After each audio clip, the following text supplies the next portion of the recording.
Bamix rahatlandırады.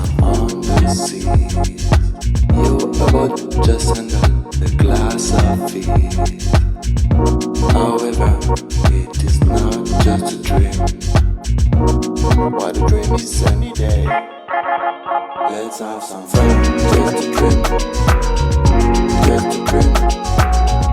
Just a dream. Just a dream.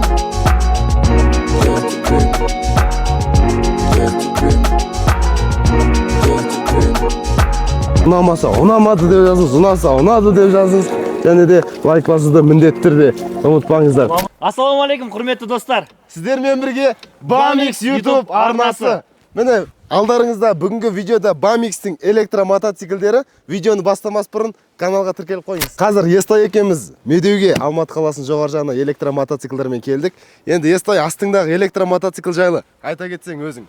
Иә, Ерназар, мен қазіргі таңда осы электронный мотоциклмен осындай тікке, яғни осындай биіктікке бір емес екі адам мінгесіп шықтық.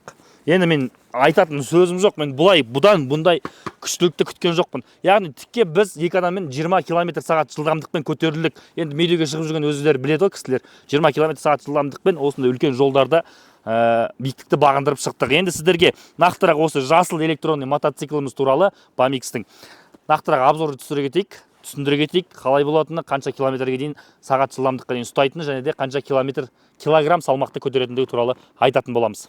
Ал енді мен өзімнің астымдағы электромотоцикл жайлы айта кетсем, мен жалғыз өзім шықтым. Сөздің ашығы.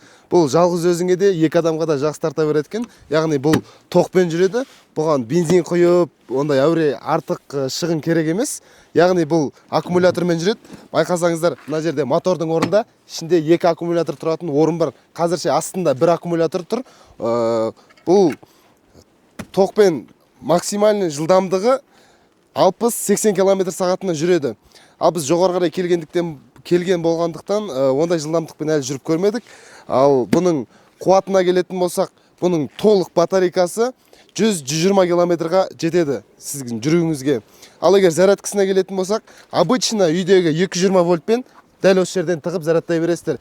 0-ден 100-ге дейін 2,5-3 сағаттың ішінде толық зарядтап беретін болады сіздерге. Бұның дөңгелегіне келетін болсақ, дөңгелегі алдыңғы және артқы дөңгелектері 18 размерде болып жүреді. Тормыздар дискімен. Байқасаңыздар, артқы дөңгелекте тұрған мынаны қарасаңыздар, бұл движок деп айтсақ та болады. Дөңгелекті қозғалысқа түсіретін, осы жерге тоқ арқылы мотоцикл алдыға жүреді. Бұл тек қана алдыға ғана жүріп қоймай, артқа да жүреді. Мына жерде өзінің режимдары бар. Яғни E деген эконом режим, S деген спорт режим бар, және мына жағында R деген бар, артқа да жүретін. Бір ыңғайсыз жерлерде тұрып қалсаңыздар, R-ға салып артқа қарай бұрылуға ыңғайлы. Және тағы айта кететін фары диодты болады. Поворотниктары да диодты. Мына жерде электронный чуток прибор орналасқан. Бұл жерде көрсетеді, күш қуатын көрсетеді, қанша процент тұрғанын көрсетеді, және де дальний, ближний, оңға солға бұрылғы шамдары, және сағат көрсетеді. Ішінде функциясы өте көп. Дәл екі электромотоциклдің дизайндары бөлек болғанмен, чуток приборлары бірдей, тоқпен жүретіндігі бірдей, дөңгелектердің размері бірдей болып жүреді. Бірақ дизайндер екі түрлі. Мынау жасылымыз ретро мотоциклға ұқсаса, сарымыз спортивный мотоциклға түрі келеді. Иә, қазір Ерназар бауырым айтқандағыдай, дәл солай осы электронный мотоцикл соған ұқсас келеді. Көп жері айтқандағыдай, LED фарлары полностью поворотниктарға дейін полностью LED болып жанатын болады. Және де максимальный сағат жылдамдығын айта кетейін, сіздерге өте қатты қажет деп ойлаймын. Яғни, бұның максимальный сағат жылдамдығы 80 км/сағат жылдамдықпен жүресіз, яғни 80 скоростьті ұстайтын болады. Спортпен жүргенде, иә, дәл дұрыс айтады. Спортпен жүрген кезде максимальный 80 км/сағат жылдамдық ұстайды. Ал экономичный бізде 40 км/сағат жылдамдықты ұстайтын болады. Және де максимальный салмақ қаншаға дейін көтереді. Біз дәл қазір осы Медеуге, яғни осындай биіктікке бір емес екі адам мінгесіп шықтық. Шыққанға дейінгі жылдамдық бізде 20 км/сағат жылдамдықпен көтерілдік. Екеміз 160 килограммды құрап тұрмыз екі адам. Яғни бұл 160-180 килограммға дейінгі салмақта көтеріп жүре беретін болады жігіттер. Жүргізіп көрсетейік екеміз. Вот, Ерназар жақсы айтып тұр. Сіздерге айтқанша практически көріміз көрсетейік. Петличканы тағып алайық бірінші. 100 рет естігеннен бір рет көр дейді ғой. Сол үшін 2 адам мінгескенді бір рет көріңіздер. Қазір Енді екеуміз де дәу болып бір мотоциклға мінгесе оғанымыз қалай болады? Сен Ерназар қанша килограмм болсын? Салмағың қанша? Оны айтпай қойшы оны. Айта бер қысынды мойындамаса işte. 90 мың ғой мен шеш. Салмағы 90 килограмм, мен 92 килограмм. 182 килограмм фақат салмақты қазір алып жүретін болады. Бірінші экономичный режиммен жүрейік. Так, кеттік ал. Экономичный режиммен максимально басамыз.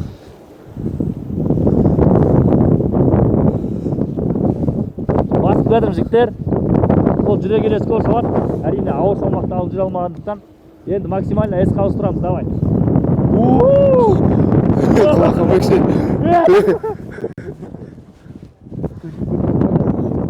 Сіздерге енді түзу жолға көрсетейік десек, барынша Медеудің жоғары жағынан осындай ашық алаң тапқан жеріміз осы болды. Бірақ бұдан да түзу жолдарда тікесінен тіке баса берсеңіздер болады. Қазіргі таңда хит болып жатқан Tesla автокөлігі сияқты дауысы бар ғой. Деп ұша береді ғой. Андай артық дыбыс жоқ, мотордың шақылдаған дауысы жоқ. Солайынан өте керемет дүние. Ерназар бауырым дұрыс айтып тұр. Мен де қазір айттым ғой.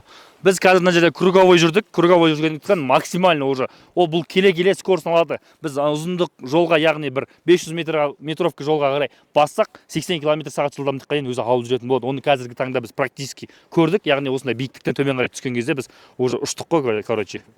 Тағы да Ерназар айтатын не бар? Енді айтқанда менің жалпы жоғары қарай келгендегі айдағандағы эмоциям өте керемет. Сөзбен айтып жеткізу қиын. Негізі андай ерекше да мопедтер сияқты, мотоцикл сияқты дауыспен бұрылдап, ондай ешқандай мазаңды алмайды. Үн-түнсіз елдердің арасымен как-то велосипед сияқты жүре бересің ғой. Бұған алсаңыз учет ештеңе керек емес, яғни тоқпен жүреді. Енді Естай өзің жоғарыға шыққандағы эмоцияңды айтсайшы. Мен бұндай не күткен жоқпын негізі бар ғой. 2 адаммен қазір біз мотоциклді, яғни құртып алатын шығармыз деген оймен келдік. Бірақ көтерілген кезде ешқандай қорқыныш, ешқандай нәрсе болған жоқ. Өйткені бұл өзін сенімді түрде алып жүрді, жұмсақтық берді, екеумізге комфорт беріп өтті. Содан кейін жігіттер тағы да айтатын клиенттердің жалыптары, яғни клиенттердің жалып дейміз бе қалай, клиенттердің сұрақтарына жауап бере кетейікші. Мына бакты көрсетеді. Бак не үшін тұр дейді да. Бак не үшін тұр? Электронный мотоцикл, бұл бакты неғып қойып қойған дейді. Ерназар айтып жүрші. Бұл бак мына мотоциклдің түріне қарасаңыздар өзі ретро мотоциклға ұқсайды. Сондықтан да мына жерде бакты как-то әдемілік үшін салып қойғанда, бұл не действующий бак қой. Әшейін тұрған. Вид үшін ғана тұр ғой. Бұл жерде бұл тоқпен жүретін болғандықтан. Және қызығы кілті мына жағында болады, мына жағында ештеңе жоқ. Кілті боковойында орналасады екен. Және де моторын айта кетейікші. Мына жерде көбісі моторды, енді фотолардан бірдеңкелерді қараған кезде моторын кәдімгі мотоцикл ретінде көріп қалады. Бұл неге багын көріп тұрсыздар, яғни моторын көріп тұрсыздар. Аккумулятор тұратын жері мотор пішіндес болады ғой. Сонда аккумулятор тұратын жері бізде мотор пішіндес болып келеді екен полностью. Зарядтайтын жері мына жерде орналасқан да? Осы. Мына жерде арнайы релелері тоқтың күштілігін азайтып, нетіп жіберіп отыратын жерлері бар.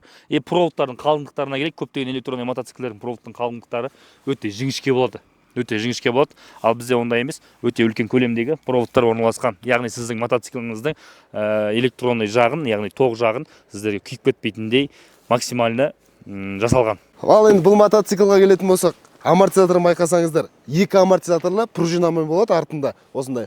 Алдында обычный 2 амортизатормен болады, перевернутый дейді ғой, аударылған амортизатор. Енді осымен біздің жолымыз аяқталды. Енді Естай жоғарыға шығып бір эмоция алып келейік жүр.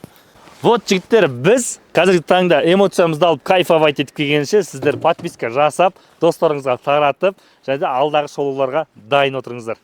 Кеттік Ерназар. Сау бол.